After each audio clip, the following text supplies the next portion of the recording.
Hello friends, வணக்கம். என்ன மாதிரி எம்ப்ளாய்மெண்ட்டில் பதிவு பண்ணிவிட்டு வெயிட் பண்ணுறவங்க எத்தனை பேர் இருக்கீங்க? நான் கிட்டத்தட்ட 22 வருஷமாக வெயிட் பண்ணுறேன். என் சிஸ்டரோட ஃப்ரெண்டு பார்த்தீங்கன்னா, அவங்களுக்கு 57 ஏஜே ஆகிடுச்சு. இன்னும் ஏதாவது போஸ்டிங் வராதானே நேற்று கூட போய் ரெனியூவல் பண்ணிட்டு வராங்க. இதை மாதிரி நம்ம போய் ரெனியூவல் பண்ணிட்டு வரோம். அதனால் என்ன பிரயோஜனம்? டிஆர்பி மூலிமா இவ்வளோ போஸ்டிங் போடுறாங்க, டிஎன்பிசி மூலிமா இவ்வளோ போஸ்டிங் போடுறாங்க, டெட்டு மூலிமா போஸ்டிங் போடுறாங்க. ஆனால் எம்ப்ளாய்மெண்ட் ஆஃபீஸ் மூலிமா என்ன போஸ்டிங் போடுறாங்க? நம்மளும் வேஸ்ட்டாக பதிவு பண்ணி வைக்கிறோம். ரெனியூவல் பண்ணிக்கிட்டே இருக்கோம். எதுக்கு ரெனியூவல் பண்ணுறோன்னா நம்ம யாருமே யோசிக்கிறதே கிடையாது. இப்போ பார்த்திங்கன்னா போட்டி இல்லாத நிறைய வேக்கன்சி இருக்குது. இப்போ கூட கால்ஃபர் பண்ணாங்க, அறநிலையத்துறை கால்ஃபர் பண்ணாங்க. அப்புறம் அது மாதிரி நிறைய போஸ்டிங் வந்து கால்ஃபர் பண்ணுறாங்க. சத்துணவில் சொல்கிறாங்க இத்தனை வேக்கண்ட் இருக்குது, அங்கன்வாடியில் இவ்வளோ வேக்கண்ட் இருக்குது அப்படின்னு சொல்கிறாங்க. இதை மாதிரி சின்ன போஸ்டிங்லேருந்து நிறைய போஸ்டிங் வேக்கண்ட் இருக்குது. அதெல்லாம் ஏன் எம்ப்ளாய்மெண்ட் மூலிமா ஃபில் பண்ண மாட்டுறாங்க? அம்மா பீரியடில் பார்த்தீங்கன்னா 2002ல் 4000 ஸ்டாஃப்ன்ட்டு எம்ப்ளாய்மெண்ட்டில் ஒரு குறிப்பிட்ட வருஷம், ஒரு 10 வருஷம் 15 வருஷம்னு நினைக்கிறேன், 15 வருஷத்துக்கு மேலே வெயிட்டிங்கில் இருந்தவங்களுக்கு போஸ்டிங் போட்டு கொடுத்தாங்க. அம்மா 4000ன்னு சொல்லிட்டு. அப்புறம் அவங்களெல்லாம் கொஞ்சம் பேராக எக்ஸாம் எழுதி பாஸ் பண்ணி அவங்க எல்லாருமே கிட்டத்தட்ட எல்லாருமே இன்றைக்கி பர்மனெண்ட் ஆகிட்டாங்க.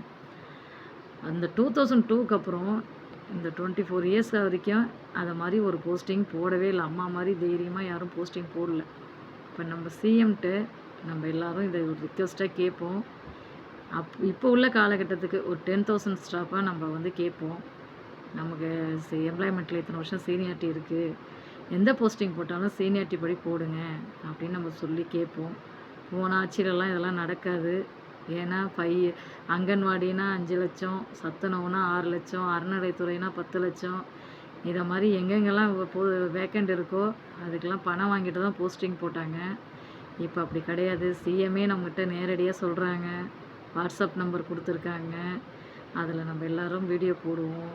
நீ எம்ப்ளாய்மெண்ட் மூலிமா ஆள் எடுங்க சார், ஒரு 10,000 ஸ்டாஃபாவது எங்களெல்லாம் போடுங்க, எங்களுக்கு இத்தனை வருஷம் சீனியாரிட்டி இருக்குது, நீங்கள் எங்களுக்கு எந்த போஸ்டிங் போட்டாலும் எம்ப்ளாய்மெண்ட் மூலயமா போடுங்க அப்படின்னு நம்மெல்லாம் ஒரு புரட்சி பண்ணுவோம். சார் வந்து இணையதளத்து மூலயமா தான் புரட்சி பண்ணி இன்றைக்கி சிஎம்மாக இருக்கார். அவர் நம்மள்ட்ட ஒரு வாய்ப்பு கேட்டார், நம்மளும் அவரை சிஎம்மாக பார்த்துட்டோம், அழகாக பார்த்துட்டோம்.